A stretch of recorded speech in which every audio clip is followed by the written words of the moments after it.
Olá, sejam todos muito bem-vindos a mais um vídeo do Mundo na Zona, o nosso programa de relações internacionais aqui no Zona Curva. Eu sou a Giovana Branco, sou doutoranda em Ciência Política e mestre em Relações Internacionais, e hoje eu estou aqui para falar sobre os principais acontecimentos no mundo nesses últimos dias. A começar pelo processo de negociação entre Rússia e Ucrânia, que aconteceu no início dessa semana lá na Turquia. Esse foi o segundo encontro oficial entre os países em 2 semanas. A gente já teve um vídeo aqui mesmo no Mundo na Zona falando sobre aquele primeiro processo de negociação, que não teve muitos resultados. Eles saíram de lá apenas decidindo trocar mais de 1.000 prisioneiros de cada lado.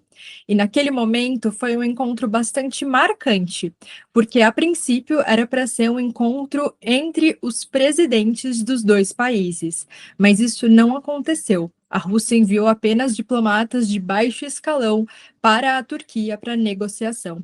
E, como consequência, a Ucrânia também não enviou seu presidente Volodymyr Zelensky. Então, agora, 2 semanas depois desse ocorrido, a gente tem um novo processo de negociação também na Turquia. Então, o governo turco foi responsável por mediar essas conversas.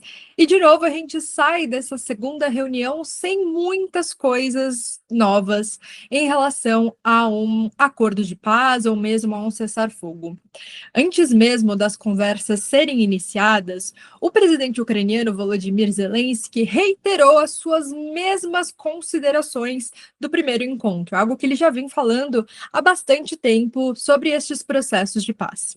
Segundo Zelensky, seria necessário um cessar-fogo estendido, inclusive durante as negociações, porque para ele as coisas só podem ser resolvidas politicamente quando ficar mais calmo e pacífico no campo de batalha. Os russos, por outro lado, têm uma outra visão sobre esse caso. Eles não consideram que um cessar-fogo imediato seja necessário para o processo de negociação. Eles entendem que a guerra e a negociação acontecem ao mesmo tempo. Então, são visões distintas, né, sobre como esse processo rumo à paz deve ou não ser conduzido. Além disso, a gente também teve uma outra questão desse segundo encontro. Antes mesmo de as conversas serem iniciadas na Turquia, a Ucrânia enviou um memorando para a Rússia. Nada mais é do que um documento compilando todas as suas demandas, as suas posições, as coisas que seriam solicitadas nesse processo de negociação. E foi um documento público entregue com alguma antecedência para a delegação russa, para que eles pudessem se preparar para o processo de negociação. A ideia de entregar esse memorando antes da conversa oficial é justamente que os diplomatas possam se alinhar, discutir o que vai ou não ser negociado, o que pode ou não entrar na pauta, enfim, para você entrar realmente no processo de negociação com um preparo muito maior. E a Rússia, por outro lado, não respondeu, não enviou um memorando para a Ucrânia com antecedência, e a gente só veio a saber as demandas russas depois da conversa em si, depois do processo de negociação. E aí, quando esse documento se tornou público, bastante chocou, né, os países do mundo por conta das altas demandas que o governo russo veio fazendo para esse processo de paz conseguir avançar.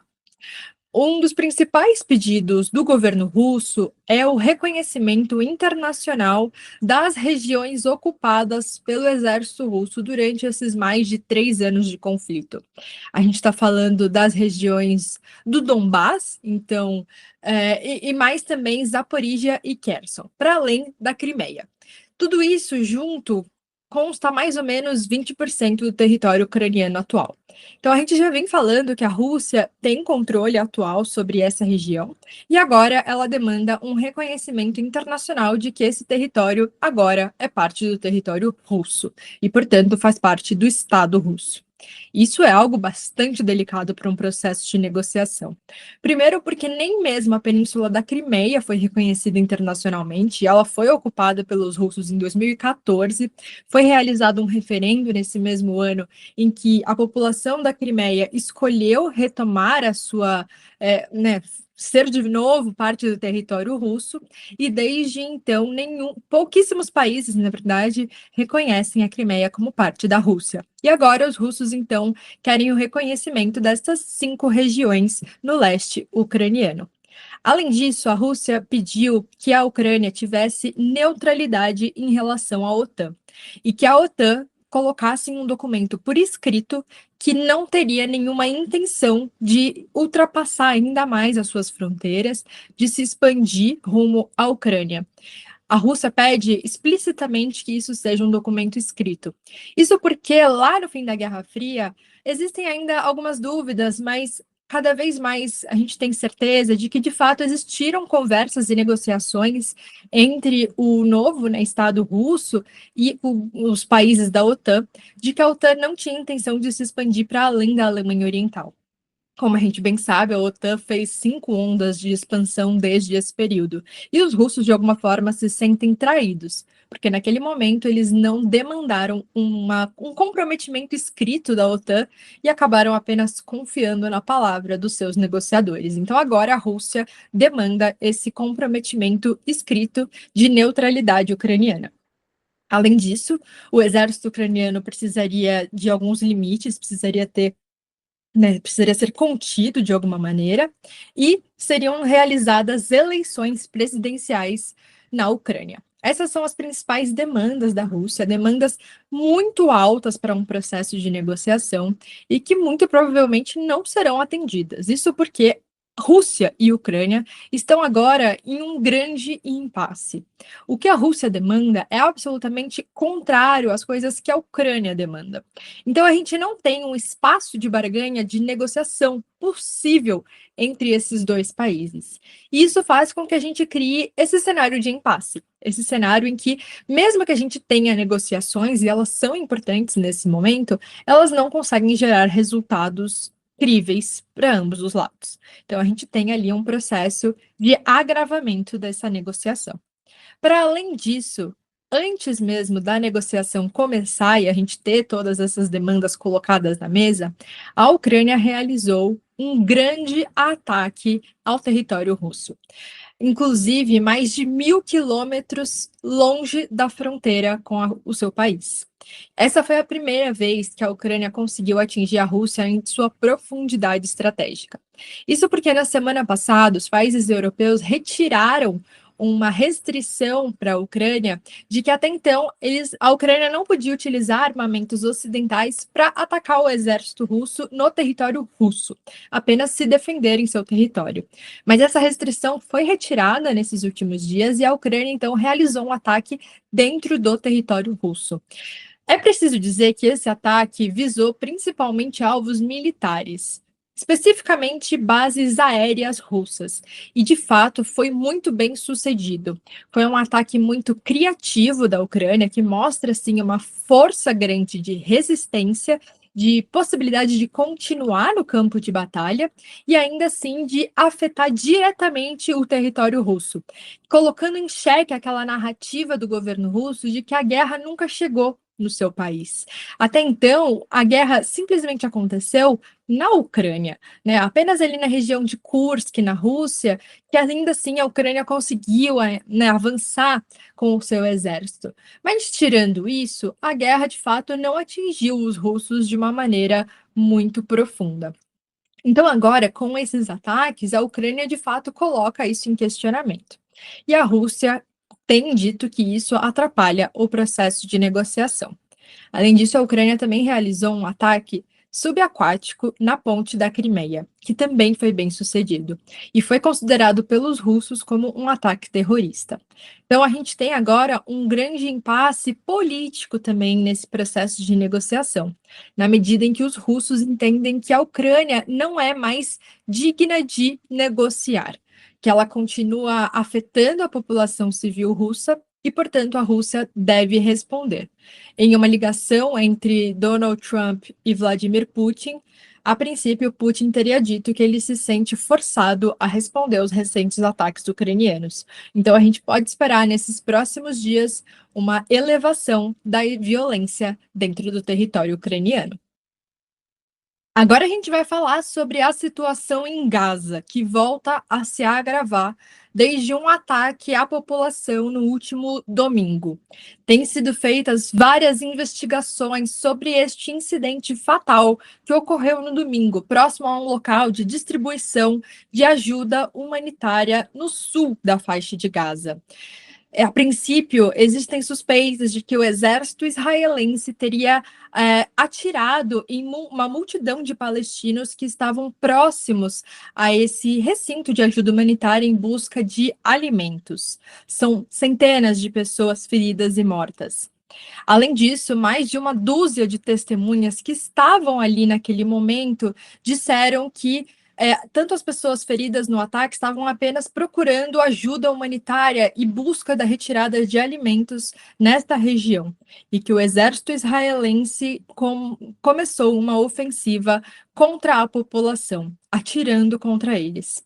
Além disso, o próprio porta-voz do exército negou tudo isso. Disse apenas que os soldados israelenses teriam feito tiros de advertência contra suspeitos a mais de 1 quilômetro do local da ajuda humanitária. Mas essa narrativa ainda continua sob questão, já que posteriormente eles disseram que esse incidente simplesmente não teria acontecido. Mas negar também a morte de centenas de pessoas é um pouco difícil, né? Então a gente percebe que existe uma grande controvérsia sobre o que de fato aconteceu nesse último domingo em Gaza, em meio a um momento em que a ajuda humanitária nessa região vem sendo questionada continuamente. Até o momento foram confirmadas 31 mortes de palestinos e mais dezenas de pessoas feridas neste episódio de domingo, em meio a um momento em que a própria ONU já tinha afirmado que o mecanismo de distribuição de ajuda humanitária estava se tornando também uma encruzilhada crítica na região de Gaza, uma armadilha contra a população civil que estava apenas buscando ajuda. Nós temos observado já há muito tempo a deterioração da vida dos palestinos que estão ali na região, em um momento agora em que o exército israelense faz renovados ataques à faixa de Gaza, mesmo já tendo afirmado que conseguiu matar o líder do Hamas nos últimos meses. Ainda assim, o exército israelense declara um objetivo de apenas sair desta região de Gaza quando todos os membros do Hamas forem eliminados, algo que no limite é impossível de se acontecer. Então a gente tem realmente um momento de bastante tensão nessa região, quando a ONU consegue fazer muito pouco, outras agências de ajuda humanitária têm limites para a entrada de caminhões na faixa de Gaza, e as agências que estão funcionando ali também têm passado por muita dificuldade, na medida em que a presença do exército israelense, como a gente viu nesse episódio do último domingo, pode significar também o aumento do número da violência na região. E agora a gente vai falar sobre outro assunto que tem gerado inúmeras controvérsias no sistema internacional, que é justamente a guerra comercial que foi iniciada pelo presidente norte-americano Donald Trump desde o início do seu mandato. Nessa última semana, ele elevou a tarifa de importação de aço para 50%. Lembrando que já era uma tarifa bastante alta, de 25%. Isso foi determinado em um discurso em que ele fazia em Pittsburgh, uma cidade em que era justamente voltada para a produção industrial norte-americana. O presidente norte-americano prometeu a esses trabalhadores, né, da indústria siderúrgica norte-americana, que ele vai elevar as tarifas para 50% e que os empregos e a indústria norte-americana vão voltar a florescer como antes. Além disso, nessa última quinta-feira, nós tivemos uma aguardadíssima ligação entre Donald Trump, presidente dos Estados Unidos, e Xi Jinping, que também tem ali, né, um presidente chinês que foi um dos principais afetados durante todo esse processo de elevação de tarifas e guerra comercial. Foi uma ligação de aproximadamente 90 minutos e eles estavam justamente discutindo as tensões comerciais e como eles poderiam resolver essas disputas de interesse entre os países. Trump disse que a conversa foi muito boa com o presidente chinês, em uma publicação em suas redes sociais logo após a ligação, e disse que logo mais novas conversas seriam organizadas entre a equipe econômica de Xi Jinping e os respectivos pares norte-americanos, justamente para resolver o que esses países poderiam fazer daqui para frente, rumo a essa nova etapa da globalização no mundo. Além disso, Trump disse que essa ligação que ele fez para Xi Jinping se concentrou, sobretudo, no tópico do comércio, sem abordar outras questões geopolíticas que importam a ambos os países, como a questão do acordo nuclear com o Irã ou mesmo a guerra na Ucrânia. Eles falaram apenas de questões econômicas que vêm preocupando ambas as partes. Isso ocorre depois de um período de longo silêncio entre esses líderes, já que a gente via, né, justamente a imposição dessas tarifas, essa guerra comercial acontecendo, mas nenhuma declaração oficial entre as partes. Além das questões industriais da elevação de tarifas ao comércio internacional, um outro tópico abordado durante essa ligação, segundo Donald Trump, foi os acordos sobre as terras raras, terras ricas em minerais pouco encontrados no mundo, algo que é bastante importante para a indústria de tecnologia e que já foi um assunto que veio à tona, por exemplo, nas negociações que os Estados Unidos fizeram com o governo ucraniano. Agora, aparentemente, os Estados Unidos voltam a tocar neste assunto, uma vez com a China. Essa ligação foi bastante adiada pelas lideranças chinesas, principalmente depois de dois episódios em específico.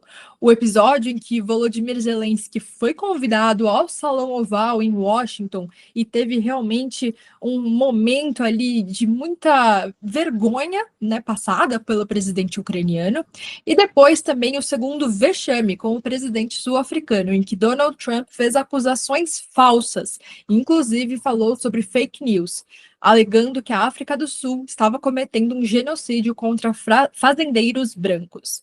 Esses dois episódios mostraram um tipo de diplomacia presidencial que não é comum no cenário internacional, uma diplomacia muito agressiva do presidente Donald Trump.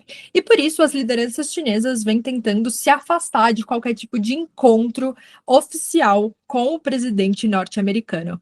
Mas, segundo Trump, nessa ligação que aconteceu na última quinta-feira, Xi Jinping teria convidado ele e a primeira-dama para visitarem a China, e ele, como líder de uma grande nação, teria retribuído, porque essas lideranças aguardam ansiosamente por esses encontros.